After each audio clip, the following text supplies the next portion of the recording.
যতক্ষণ পর্যন্ত মজলিস চলবে আমাদের কোনো কথাবার্তা বলা যাবে।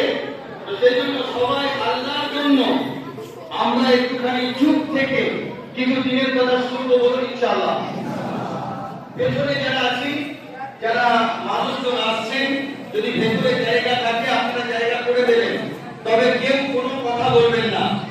আজকে আমি জানি না যে এই উত্তরবিল, এই মোহনপুর, সাহায্যা, এই এলাকার মানুষের এত বড় ভাগ্য।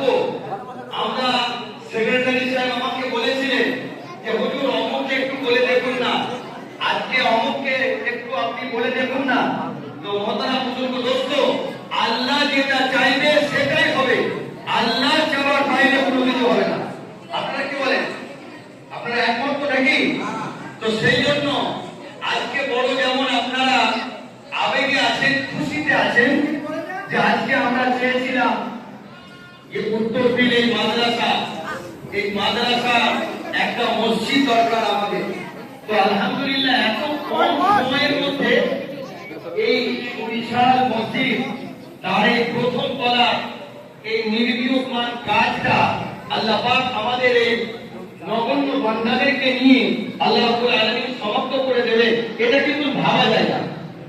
এটা আল্লাহ রাব্বুল আলামিনের ইচ্ছা আর আমাদের নেক আমলের ফলাফল, যে আল্লাহ রাব্বুল আলামিন এই মসজিদটাকে এইরকম ভাবে প্রথম তলার কাজ আল্লাহ রাব্বুল আলামিন সমাপ্ত করে আজকে মাদ্রাসার ঘাটতি পূর্ণ করে দিয়ে আজকে আপনাদের চেষ্টা প্রচেষ্টা, কমিটিদের চেষ্টা প্রচেষ্টা, সেক্রেটারি, সম্পাদক, ক্যাশিয়ার সাহেব, মাদ্রাসার হেড মওলানা এবং মাদ্রাসার সমস্ত শিক্ষকদের এই চেষ্টা প্রচেষ্টা এবং আপনাদের সকলের ঐকান্তিক চেষ্টা প্রচেষ্টা এবং দোয়া, সেই দোয়ার বরকতে আমরা আজকে সব থেকে বড় ভাগ্যবান যে আজকে সব থেকে পশ্চিম বাংলা এখন টপ র্যাঙ্কে, এখন সব থেকে জ্ঞানী এবং বিদগ্ধ পণ্ডিত মানুষ আপনারা সবাই চেনেন এবং জানেন যে আবে হায়াত মিডিয়া তিনি পরিচালনা করেন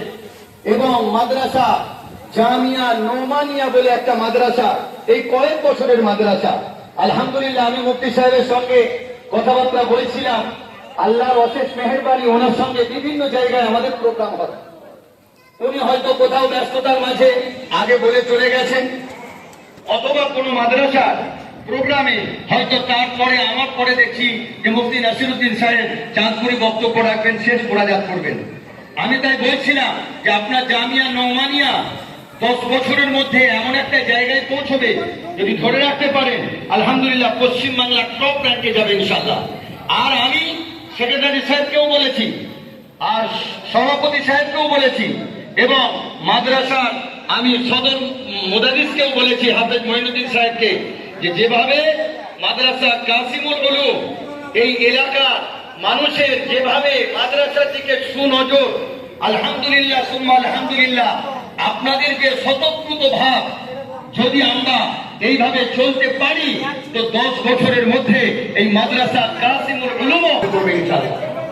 তবে তার জন্য আপনাদের কুরবানির দরকার, তার জন্য আপনাদের সময়ের দরকার, তার জন্য আপনাদের অর্থের দরকার, তার জন্য আপনাদের এই মাদ্রাসার দিকে লক্ষ্য রাখার দরকার এবং এই মাদ্রাসার পাশে আপনাদের থাকার দরকার।